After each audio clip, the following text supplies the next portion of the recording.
सबसे पहले मैं आज दुबे जी आपके साथ शुरुआत करना चाहती हूं। अभय दुबे जी, ये पुजारी तपस्वी तो अब बीजेपी वाले पूछ रहे हैं कि खुद राहुल गांधी भी तो पूजा करने जाते हैं, उन्हीं पुजारियों से पूजा कराते हैं। पुजारियों का देश नहीं है कहने की जरूरत क्या थी? कुरुक्षेत्र पहुंचे तो आरएसएस कौरव लगने लगे। देखिए क्या मतलब है इसका?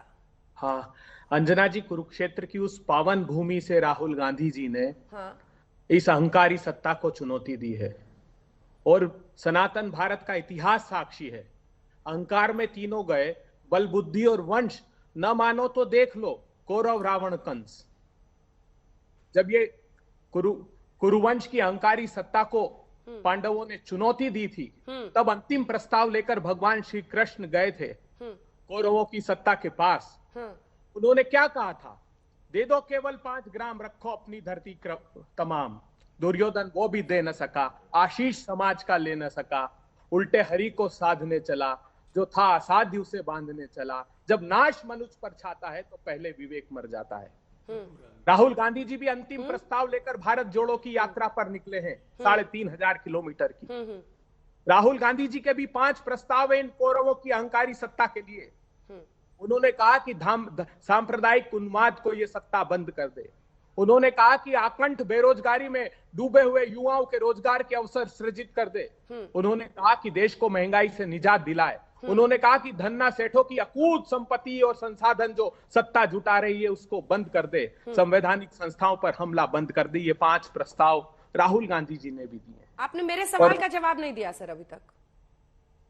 जी, सवाल याद भी है या फिर आपने तपस्या 2 प्रश्न मुझसे पूछे थे, जी। तपस्या को लेकर, एक पुजारी को लेकर। उन्हीं पुजारियों से तो पूजा कराते हैं, तो पुजारियों का देश नहीं है मतलब क्या? और पुजारी बीजेपी वाले हैं, हम तपस्वी हैं, मतलब क्या?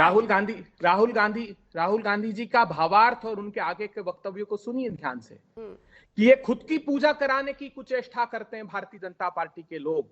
ये आत्म पूजन की बात करते हैं। और तपस्या क्या है? तपबल ते जग सुजई विधाता, तपबल विष्णु भय परित्राता, तपबल शंभु करी संधारा, तपबल ते अगम न कुछ संसारा। अर्थात भगवान ब्रह्मा ने अपनी तपस्या से सृष्टि की रचना की। राहुल गांधी जी ये कहना चाहते हैं। वो कहते हैं भगवान विष्णु ने पालन किया, भगवान शंकर ने संहार किया, और तपस्या से ऐसी कोई चीज नहीं है जो हासिल नहीं की जा सकती। और भारतीय जनता पार्टी व्यक्ति पूजा में और सत्ता की पूजा में लगी रहती है। इसलिए राहुल गांधी जी को यह कहना पड़ा। ये हर हर महादेव वाला सर, ये हर हर महादेव वाला, क्योंकि हमने सुना दिया प्रधानमंत्री जब जब काशी जाते हैं तो हर हर महादेव से ही शुरू करते हैं।